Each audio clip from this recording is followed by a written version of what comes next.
sur Espagnol tout simplement. Je m'appelle Miren Chou, je suis professeure agrégée d'espagnol et j'ai créé le site leblogdespagnol.com pour t'aider à progresser facilement en espagnol. Si tu es à la recherche de ressources, d'astuces et de stratégies pour simplifier ton apprentissage et accélérer tes résultats, tu es au bon endroit. Dans ce podcast, je partage avec toi des outils précis et concrets pour t'aider à atteindre tes objectifs en espagnol dans la joie et la bonne humeur. Alors, installe-toi confortablement et c'est parti pour l'épisode du jour.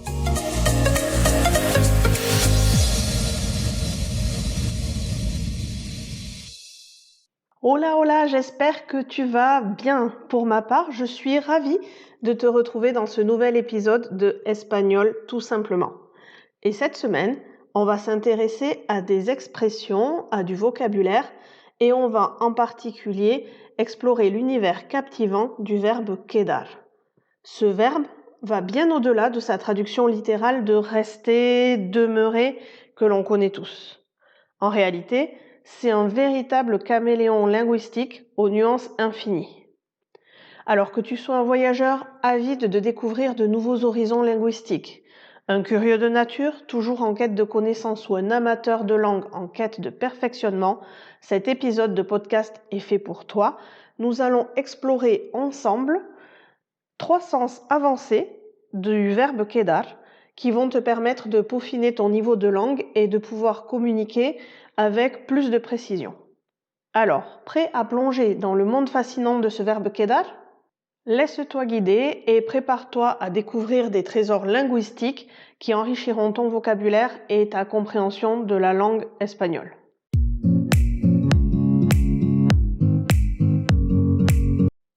Le premier sens du verbe quedar que je voudrais explorer avec toi aujourd'hui, c'est celui qui sert pour exprimer des arrangements ou des accords que l'on peut passer avec quelqu'un.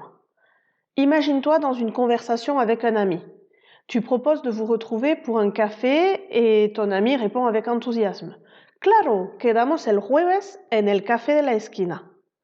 À ce moment-là, le verbe quedar prend un sens bien particulier, celui d'exprimer un arrangement ou un accord trouvé entre les deux interlocuteurs. En d'autres termes, c'est comme si vous aviez conclu un petit accord informel sur votre rendez-vous. Ce sens du verbe quedar est extrêmement commun dans la langue espagnole et il peut être utilisé dans une grande variété de contextes, que ce soit pour planifier une rencontre, fixer un rendez-vous ou même décider d'un lieu de retrouvailles. Ce verbe est l'outil idéal pour exprimer des arrangements de manière claire et directe. Je te donne quelques exemples. Quedamos en encontrarnos en el parque a las 3 de la tarde.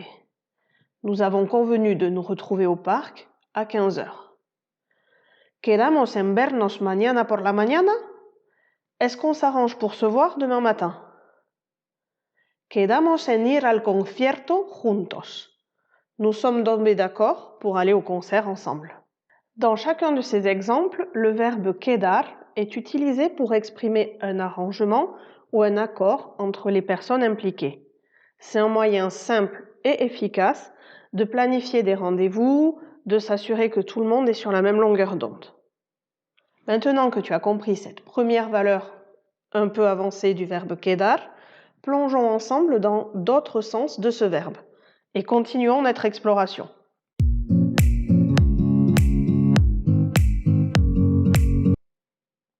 Un deuxième sens du verbe quedar que j'avais envie d'explorer avec toi, c'est quand on l'utilise pour décrire des vêtements qui vont bien ou mal à quelqu'un.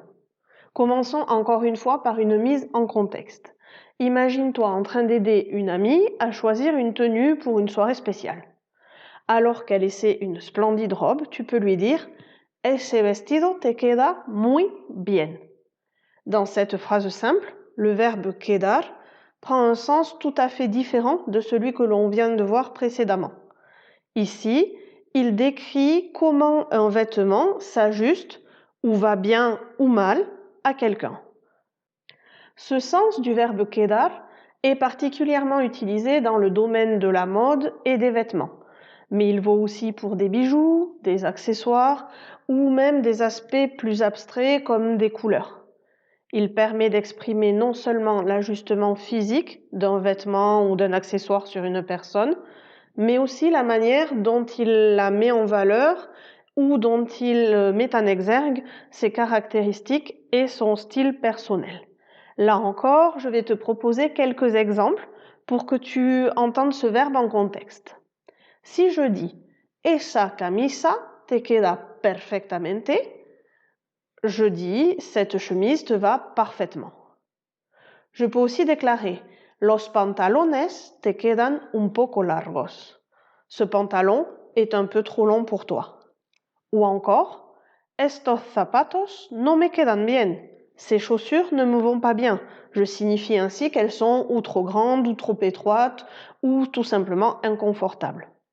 Dans chacun de ces exemples, le verbe quedar est utilisé pour décrire comment un vêtement va, s'ajuste à la personne qui le porte, et ainsi que ce soit pour le complimenter sur son style ou pour exprimer une préférence personnelle en matière de vêtements, ce verbe est un outil précieux pour parler de mode, de vêtements, de bijoux en espagnol. Maintenant que tu as compris cette deuxième valeur avancée du verbe quedar, je t'invite à continuer notre voyage à travers les subtilités de ce verbe et à plonger sans plus tarder dans la troisième et dernière expression que je vais aborder dans ce podcast.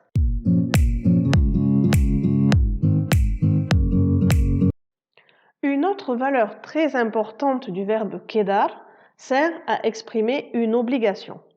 Pour cette partie encore, je vais faire appel à ton imagination. Visualise la situation suivante.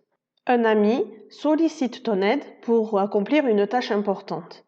Tu voudrais bien l'aider, mais tu croules déjà sous les engagements et autres responsabilités en tout genre. Tu pourrais alors lui dire « Bueno, me queda hablar con ella antes de la reunión, terminar el informe y otras muchas tareas pendientes. No puedo ayudarte. » Ce qui signifie « Il me reste à lui parler avant la réunion, à terminer mon rapport et plein d'autres tâches à accomplir. Je ne peux pas t'aider. » Dans cette phrase, le verbe quedar est utilisé pour exprimer une obligation morale ou une responsabilité qui incombe à quelqu'un. Ce sens du verbe quedar s'utilise souvent pour décrire des situations où quelqu'un doit accomplir une action spécifique en raison d'un engagement précédent, d'une promesse ou encore d'une exigence morale.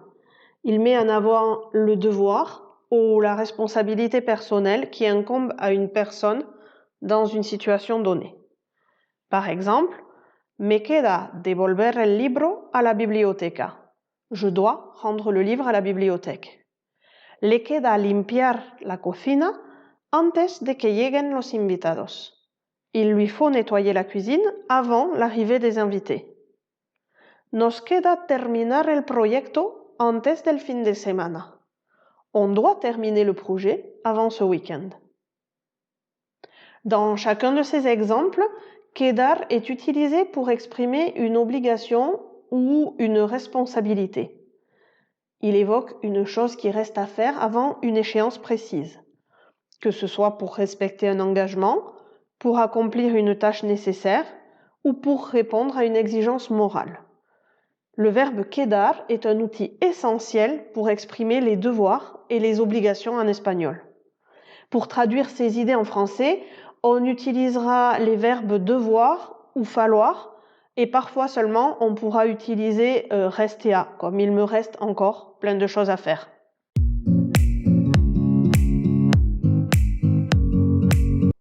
Et voilà, dans cet épisode, nous avons détaillé 3 sens avancés du verbe quedar en espagnol. Si ce type d'épisode te plaît, dis-le-moi, n'hésite pas à m'envoyer un petit mail ou un petit commentaire parce que les subtilités de ce verbe sont infinies et je pourrais aussi te proposer d'autres épisodes avec des sens avancés d'autres verbes très polysémiques. Si tu as aimé cet épisode, n'hésite pas à cliquer sur le lien en description. Il t'amènera vers un article sur le blog qui détaille par écrit toutes les subtilités de ce verbe que l'on vient de voir. Et tu y trouveras aussi un lien qui renvoie vers une autre expression détaillée qui contient le verbe quedar. De la planification de rendez-vous aux descriptions de vêtements en passant par les obligations et les responsabilités, Ce verbe quedar est très polyvalent et c'est, à mon sens, l'un des véritables joyaux de la langue espagnole. J'espère que tu auras pris autant de plaisir que moi à plonger dans les sens avancés de ce verbe quedar et que ça t'a semblé enrichissant, voire passionnant. Si tu as des exemples personnels en tête où tu pourrais utiliser ce verbe de manière créative et précise, n'hésite pas à me les envoyer. J'adore toujours discuter avec vous et interagir, proposer des corrections, des suggestions et vous aider à approfondir vos connaissances en espagnol. Comme d'habitude, si tu as envie d'encourager mon travail sur ce podcast, n'hésite pas à laisser un commentaire, une appréciation positive sur ta plateforme d'écoute préférée. C'est comme ça que le podcast pourra se faire connaître et que tu me motiveras à créer d'autres épisodes. En attendant, on se retrouve très prochainement avec d'autres contenus pour progresser facilement en espagnol. Mais n'oublie pas de passer à l'action et de pratiquer. Et surtout, cuídate. Ciao, ciao!